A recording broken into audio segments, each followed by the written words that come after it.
Assalamualaikum warahmatullahi wabarakatuh. Selamat pagi adik-adik semua. Salam semangat, salam sehat untuk kita semua. Kali ini kita akan membahas materi selanjutnya.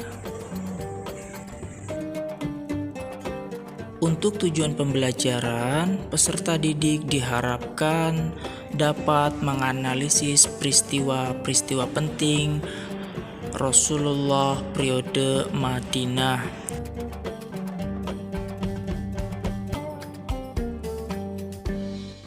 Selanjutnya sekilas sejarah. Ketika Rasulullah hijrah dari Mekah ke Madinah, beliau ingin mendirikan suatu tatanan masyarakat yang berlandaskan nilai-nilai Islam. Kemudian melakukan pengamatan bahwa penduduk Madinah begitu heterogen, di antaranya terdapat kaum Muslim, kaum Yahudi, dan beberapa agama lainnya. Selanjutnya Piagam Madinah. Lahirnya piagam ini diperkirakan kurang dari 2 tahun Rasul tinggal di Madinah. Ini membuktikan bahwa Rasul dalam berdakwah berhasil mengadakan konsolidasi dan negosiasi dengan berbagai kelompok kepentingan di Madinah.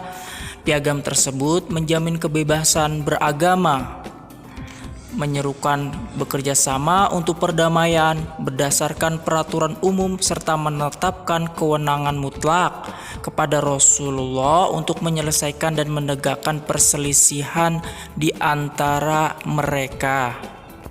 Kemudian isi dari Piagam Madinah adalah A. Kaum Yahudi beserta kaum Muslim wajib turut serta dalam peperangan. B. Kaum Yahudi dari Bani Auf diperlakukan sama dengan kaum Muslimin. C. Kaum Yahudi dengan tetap agama Yahudi mereka, demikian pula dengan kaum Muslimin. D. Semua kaum Yahudi dari semua suku dan kabilah di Madinah diperlakukan sama dengan kaum Yahudi Bani Auf. E. Kaum Yahudi dan Muslimin harus tolong-menolong dalam memerangi atau menghadapi musuh. F. Kaum Yahudi dan Muslimin harus senantiasa saling berbuat kebajikan dan saling mengingatkan ketika terjadi penganiayaan atau kezoliman. G. Kota Madinah dipertahankan bersama dari serangan pihak luar.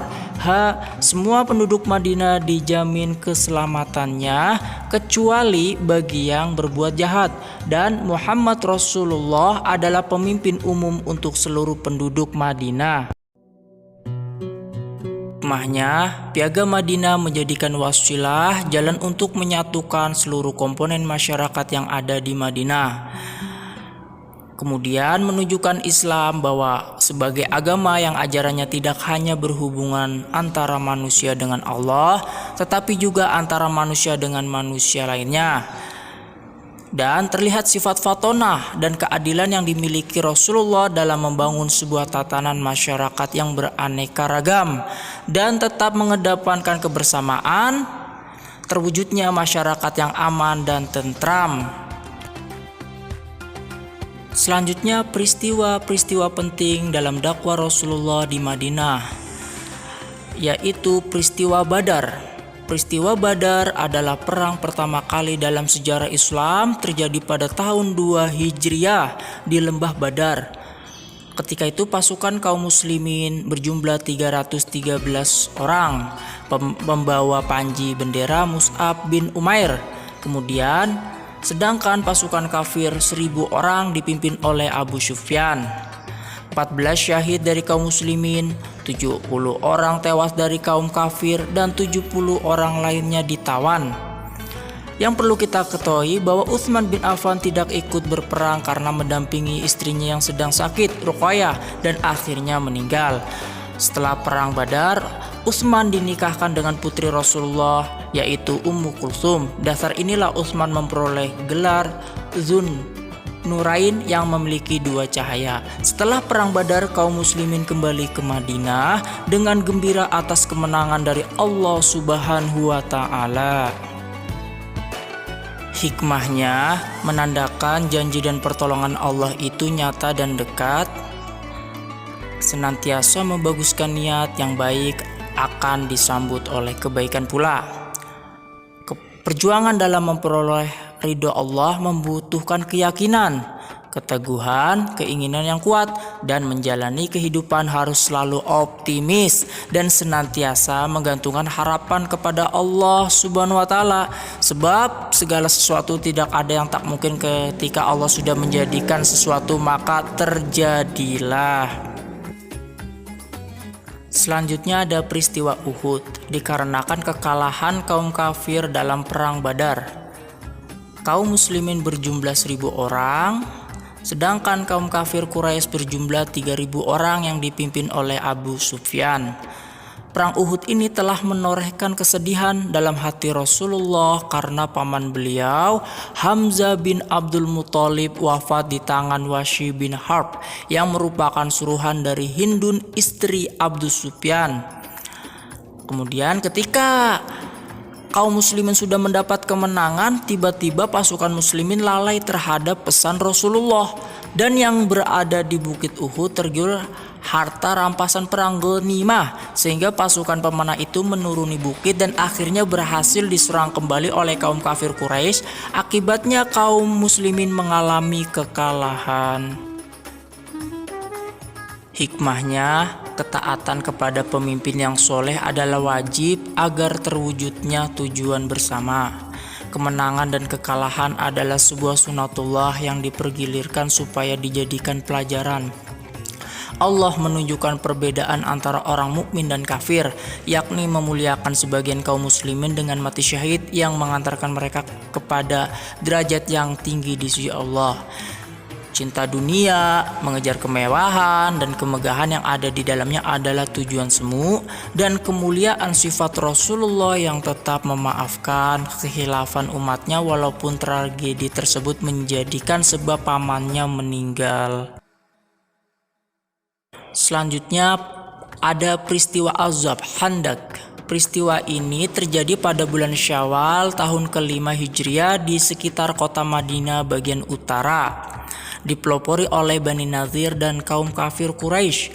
Abu Sufyan telah menyiapkan 10.000 pasukan, sedangkan umat Islam 3.000 pasukan dengan strategi membuat parit-parit khandak atas usulan Salman Al-Farisi agar musuh sulit masuk ke Madinah. Ketika kaum kafir Quraisy akan menyerang kaum muslimin dan memasuki Madinah, mereka terhalang oleh parit-parit itu. Dan pada akhirnya Allah telah memberikan pertolongan dengan turunnya hujan badai yang memporak-porandakan perkemahan kaum kafir Quraisy. Demikianlah pada akhirnya kaum muslimin mengalami kemenangan pada peristiwa perang Ahzab ini. Hikmahnya, Allah menunjukkan pertolongan kepada kaum muslimin dan kebesaran di hadapan kaum kafir.